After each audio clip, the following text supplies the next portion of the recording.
Perkenalkan, nama saya M. Khofi Asyari. Di sini saya akan menjelaskan Al-Quran sebagai hukum Islam.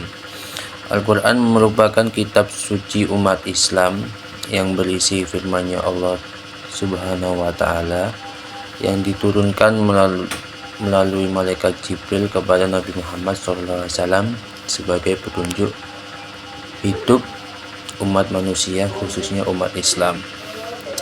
Dalam hukum Al-Quran ini menempati posisi paling utama yang menjadi pedoman dasar dalam berbagai aspek kehidupan. Dalam ayat Al-Quran itu terbagi menjadi dua. Yang pertama ayat qat'i, yaitu hukum pasti seperti larangan mencuri, berzina, dan lain-lain. Dan yang kedua yaitu hukum zani, yang mana hukum tersebut membutuhkan penafsiran seperti muamalah dan mawaris.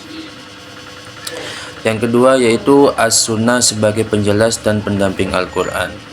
As-sunnah merupakan sumber hukum kedua dari Al-Quran itu sendiri, yang mencakup ucapan, perbuatan, penetapan Nabi Muhammad SAW, yang mana fungsinya as-sunnah sebagai pelengkap, tetapi juga sebagai penjelas dalam ayat suci Al-Quran yang bersifat umum.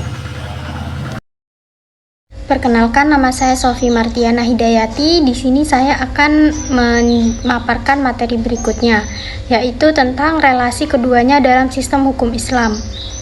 Al-Quran dan As-Sunnah merupakan dua sumber utama hukum Islam yang saling melengkapi. Al-Quran memberikan dasar hukum yang bersifat umum, sedangkan As-Sunnah menjelaskan, merinci, dan mempraktikkan hukum-hukum tersebut, seperti dalam tata cara sholat dan transaksi muamalah. As-Sunnah juga menetapkan hukum yang tidak dijelaskan secara rinci dalam Al-Quran selama tidak bertentangan dengan prinsip syariat. Oleh karena itu, keduanya membentuk satu kesatuan yang utuh dan tidak bisa dipisahkan dalam memahami dan menerapkan hukum Islam. Para ulama sepakat bahwa untuk memahami syariat secara menyeluruh harus merujuk pada keduanya. Tanpa itu, pemahaman tidak lengkap dan menimbulkan penyimpangan. Karena itu, Al-Quran dan As-Sunnah diakui sebagai sumber hukum yang disepakati, sedangkan sumber lain seperti ijma' dan qiyas sebagai pelengkap. Kemudian materi berikutnya yaitu implementasi dalam kehidupan kontemporer. Di masa kini, Al-Quran dan As-Sunnah tetap relevan sebagai pedoman dalam menjawab tantangan modern, terutama dalam bidang moral, ekonomi, dan keadilan sosial.